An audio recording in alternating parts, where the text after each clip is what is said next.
नमस्कार, आप देख रहे हैं हमारा वेग न्यूज। मैं हूं आपके साथ आपका अपना सिंह और आज हम मौजूद हैं आज़ाद बिहार में और यहां पर एक भागवत का सुंदर सा बात करने के लिए आज हमसे जुड़े हुए हैं पप्पू त्रिपाठी। पहले तो मैं पप्पू त्रिपाठी का बहुत बहुत धन्यवाद करूंगा जो अपना बहुमूल्य समय दिया। धन्यवाद विपिन जी, और आपके चैनल का भी बहुत बहुत धन्यवाद जो जनता के बीच धार्मिक चीज़ें दिखाते रहते हैं। बहुत बहुत आभार आपका। त्रिपाठी जी, बहुत अच्छी बात है कि इस मौके पर आप मिले और आपके समाज की आवाज़ ट्रस्ट द्वारा ये कार्यक्रम का आयोजन किया गया और मैं अपने चैनल के माध्यम से लोगों को बताना चाहता हूँ, लोगों को भारत में जो सनातन का प्रचार है वो बढ़ाना चाहता हूँ। तो अब मैं थोड़ी सी जानकारी ये चाहता हूँ आपसे कि जो भागवत कार्यक्रम का आयोजन किया है इसका उद्देश्य क्या होता है, भागवत लोग क्यों कराते हैं? हाँ विपिन जी, बिल्कुल सही आपने कहा है। देखिए बात इसमें ये है विपिन जी, भागवत में 4 अक्षर होते हैं, भागवत। तो भागवत का मतलब होता है भक्ति, ज्ञान, वैराग्य और तत्व। तो भक्ति अगर आपके अंदर है, ज्ञान है, वैराग्य है, तो तत्व मतलब होता है परमेश्वर। तो आपका परमेश्वर हमेशा भला करेगा। और भागवत धर्म को, सनातन धर्म को बढ़ाने के लिए की जाती है। भागवत अगर मेरा ये दावा है कि बराबर आप सुनते रहें, लगातार सुनते रहें, तो आपके मन के अंदर कोई ऐसा विकार नहीं आएगा जिससे आप कोई गलत कार्य कर सकें। इसलिए इस भागवत का महत्व बहुत बड़ा है और हमारे ख्याल से इसको बराबर सुनना चाहिए। जैसा कि अपने देश में, भारत जैसे देश में कई धर्म को मानते हैं लोग, जैसे इस्लाम धर्म को मानते हैं, ईसाई धर्म को मानते हैं, कोई बौद्ध धर्म को मानते हैं।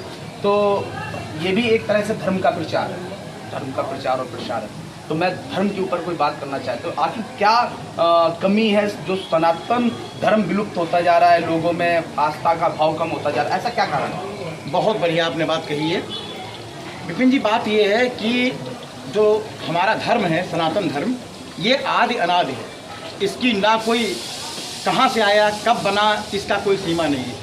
आप मुस्लिम धर्म जो आप कहें तो मुस्लिम धर्म लगभग 1500 साल बने हुए हैं। इसकी कोई एक म्याद है कि इस समय बना है। रही धर्म को जो गर्द में जाने का, इसके जिम्मेदार कहीं ना कहीं हम और आप सभी लोग हैं। उसका कारण क्या है कि बहुतेर धर्म, पहले क्या होता था, पहले एक आदमी बोलता था और सभी लोग बड़ा गौर से सुनते थे। ब्राह्मण बोलता था, उसके अनुसार सभी लोग चलते थे। तो आज समस्या क्या पैदा होगी विपिन जी कि ब्राह्मण को लोग नहीं मानते हैं। सभी लोग ज्ञानी हो गए हैं, ज्ञान हो या न हो, अनाप शनाप कोई भी अपने ज्ञान को बखान करता रहता है। पहले ब्राह्मण, देखिए हमारी रामायण कहती है, हमारे रामायणों में भी लिखा है कि जो ब्राह्मण का महत्व है, ब्राह्मण जब समझाता है तो ब्राह्मण अपने लिए कुछ नहीं करता है, ब्राह्मण राष्ट्र के लिए करता है और राष्ट्र के लिए समर्पित रहता है। राष्ट्र के लिए सबको धर्म पे चलने के लिए प्रेरित करता है। उसको कुछ मिलता नहीं है, वो तो सिर्फ धर्म पे ही चलता खुद स्वयं दुखी रहता है। तो बाबा तुलसीदास ने एक चौपाई में कहा भी है, इंद्र कुलिसम शूल विशाला, काल दंड हरि चक्र कराला, जो इनकर मारा नहीं मरई, विप्र श्राप पावक माजरई।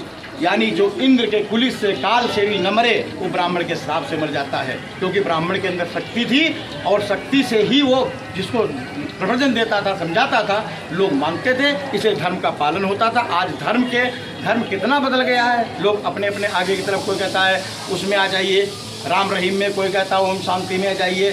सब लोग धर्म से विमुख होकर के इधर उधर भटक रहे हैं। आज जितने बाबा लोग हैं सब अपने आप ही जेल जा रहे हैं। उसका कारण क्या है, उनको पता ही नहीं, वेद से वो कुछ लेते ही नहीं है, अपनी अलग ही वेद को चलाते रहते हैं। और उनके चेले राम ही भगवान भैया सब झूठे से लेकर इतनी सेना भर ली है उन्होंने।